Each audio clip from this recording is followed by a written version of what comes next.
ដើមគ្នាប្តីប្រពន្ធរឿងស្រាលធ្ងន់ជាមេត្តា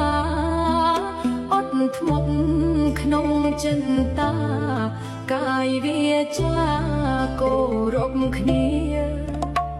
ប្តីត្រូវមានចិត្តស្មោះទ្រប្របោះផងនានាទុកដាក់នឹងភរិយាឲ្យសងងារជាគូកបគុំនិតគិតឲ្យល្អិតច្បាប់ក្រមក្រឹតប្រព្រឹត្តជាប់ធ្វើខ្លួនឲ្យគេរាប់ជាទម្លាប់ដឹងខុសត្រូវ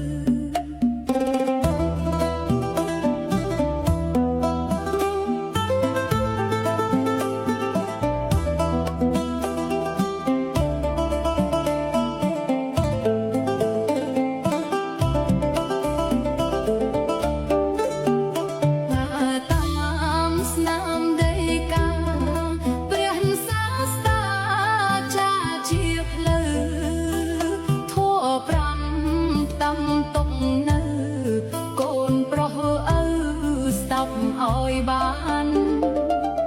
មួយគឺពេកសំដីចេះបងផ្លៃឆ្នៃខ្សែសានពីរួបអែមចំណានគួររួបអាននៃព្រាយាពីគឺមិនបៀតបៀនឆ្លោះបំពេ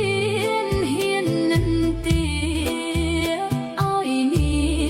ទុកក្រមគ្រាចិត្តកំព្រា